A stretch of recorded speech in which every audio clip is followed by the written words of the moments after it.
definition. And this part of the challenge is going to be about testing HD camcorders, two of the most advanced ones you can buy right now. Yeah, HD camcorders first appeared in the UK about 3 years ago, and I think I'm right in saying that you were one of the first people to buy one. Yes, I did, and I still love it. But things have moved on a bit since then. Namely, HD camcorders have got smaller and cheaper. This is Sony's HDR-TG3. It's made of titanium, and it's the world's smallest high-definition camera. It doesn't use discs or tapes, but instead records all of your lovely high-definition footage and photos onto memory sticks.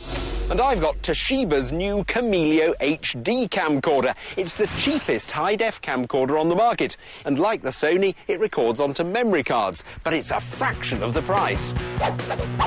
So, it's smallest versus cheapest, and we're about to find out if that means either camera's compromised. And to do that, we're using this man, Craig Jones. He's one of the greatest stunt riders in the world. Now, our first test is startup, our ability to turn the cameras on from scratch and get them recording as quickly as possible. Now, to test it, Craig is going to jump on his bike, gun the throttle, wheelie off down the road, and it's the first one to capture him on camera that wins this part of the challenge. 3, 2, 1, go! Recording! Recording! Oh!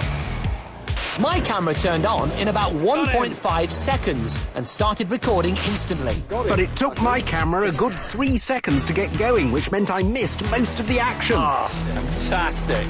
Epic wheelie, Craig. I've got a distinct advantage with this quick start feature. Well, essentially the camera is always on. It's like a power down mode, so when I flick it out, I've not got much menu to go through. It basically is ready within a second or two. Whereas with press the button. With this one I get a welcome screen, and then once that goes, I can press record.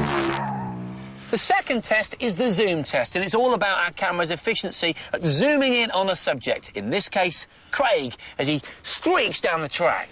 The person who gets the most captivating, most involving close-ups of the action wins this part of the challenge. Great wheelie! I was immediately disappointed by my camcorder. It only has a 3x zoom, which didn't get me any good close-up action shots. What I'm getting is just two varieties of wide shot, really. I'm getting a really wide shot, or I'm getting a slightly tighter wide shot. His buddy Wing is now on the front. Now, this is interesting. My camcorder has a massive 10x zoom, so although I got excellent close-up shots, it meant that a lot of them were shaky. I had to zoom out to get better footage. Whoa! Oh, that was awesome. So, after 2 tests, it was my smaller Sony high-def camcorder that was in the lead. On to the next test.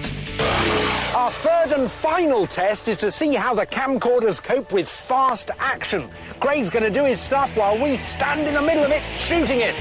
Filming this kind of relentless action was the perfect way to test these camcorders. If they're too difficult to use, Craig would have flown by and we'd have missed our shot. Also, it's a great way of testing the camera's quality. Fast-paced motion like this, shown in high def, can often be spoiled by the picture breaking up or blurriness. I'm covered in molten rubber.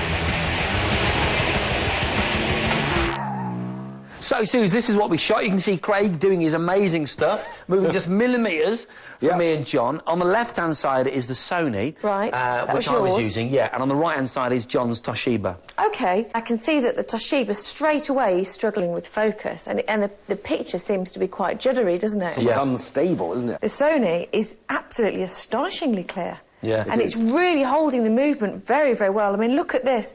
That close-up there of the burnout. You can see all little bits of rubber. You can really clearly. Can't you? Whereas on yours, John, on the Toshiba, it's slightly pixelated. It's pixelated, so it looks as though you do actually get what you pay for. You're often faced with that quandary, aren't you? Do I pay the extra? Yeah, is it worth it? Is it worth it?